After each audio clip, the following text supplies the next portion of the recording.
Welcome back to the Laws of Grace framework video series where you get a free understanding of how this is concrete and it can help you.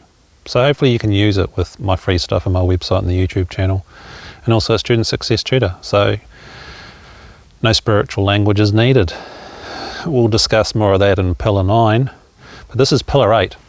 Now this is a subset of number 4, Law 0, self-honesty, self-responsibility, and this is where it gets gnarly. This is the brutal one for the ego, for you, for a person, and how to deal with it. So this one is blind spots. This is something we do that is hard-coded into us that we don't want to acknowledge, we don't see, we're not willing to acknowledge, hey, maybe I do this, or maybe I don't do this, or maybe this is a reality and I'm not prepared to own it.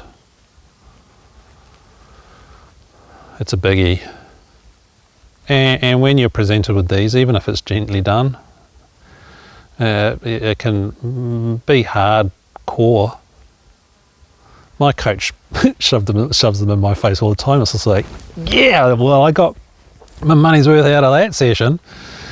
But, you know, when you're in coaching with someone, and I give some people some feedback about their blind spots and what they're doing, they go into denial, and quite often they'll freak out and they won't continue coaching because, well, they don't have enough trousers to own it.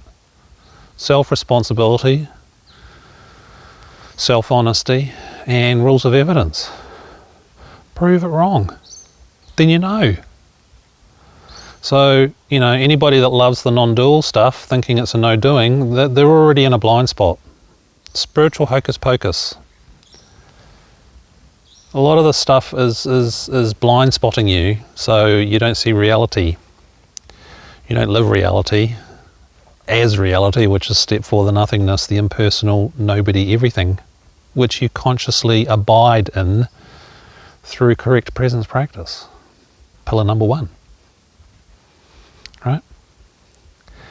So blind spots are challenging. I'm working with another one at the moment, and it does my head in. Like my logical reasoning, I see it, and it's this stuff can be locked inside of you through emotional trauma, through past life stuff, whatever the excuse, it's presenting in my life right now and has impacts, and to work with that. So blind spots are the crunches that, if you don't know about them, you might never awaken. Or you might think you are, but you're only in a limited bandwidth, a limited frequency range. And you don't do the previous one, which I talked about, is it always deepens. There's always more. So if it's not deepening for you in a way that's evidence-based, then what's going on? What's in the way? Or if you're really struggling with your practice, what's in the way? Generally the blind spot will come as feedback from outside of you, i.e. supporting law that we've just discussed, and one of the other pillars, external laws, support, a teacher, a coach.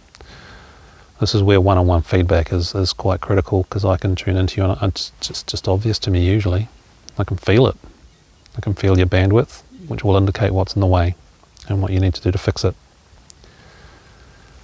Do you have enough Law 0 to then examine, fix it, heal it, or whatever it, so you master it to the right habit?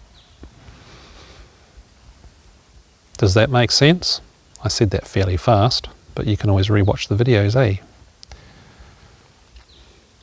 Blind spots are critical, and that will happen through one-on-one. It may happen in the Mastery Club. I mean, a lot of this stuff's just blatant to me, even with Facebook comments, because of people's languages or what they're presupposing in the language. We speak where we're at. And the vibration of it, the bandwidth of it, can be an indicator as well. But one-on-one, because I go transpersonal when I work one-on-one with you, hence the previous pillar, transpersonal.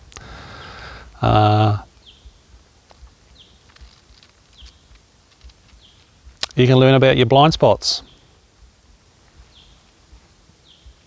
The statistics really aren't that great for people once they know about a blind spot, if they take it seriously or not. This is why so few really hit abiding awakening. Lack of self-honesty, lack of self-responsibility when you've been given quality feedback. What are your blind spots? Ask people around you that you can trust and ask them to be gentle if you want to know more. But in terms of spiritual stuff, it needs to be someone who has the capacity to go transpersonal and rapport with you, or you know, your long-term coach, counselor, psychotherapist type person. They'll take the angle from where their training is. I'll be able to tell you from a vibrational viewpoint and what's in the way in terms of this framework. But it is critical. If you don't move through them, then you don't bust through, and it can hold you back for decades, if not lifetimes, if lifetimes exist. But you know, let's stick with evidence. You've got this bag of meat. Let's break you home in this bag of meat before you leave this bag of meat, because then you take that with you. You don't take your money, but you do take your consciousness bandwidth with you. This is true. This is how it works. That's what we're here for. To bring everything here. To be here with us in this bag of meat. This human form, this unconscious mind, this life, this world with its issues and problems and pandemics and all the rest. Global warming, all those good things. And your coming home will help this planet. So hopefully in 200 years' time we still have a planet that's better than this one. This is what this is all about. Because the birds and the trees and the lakes and the fishes, they all need a home too, eh? On this little special planet.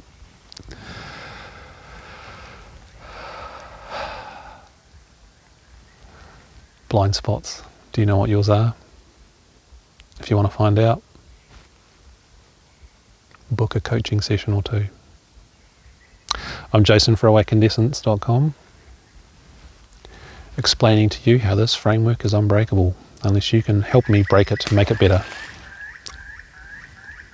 Good sized tailor jump. Love it.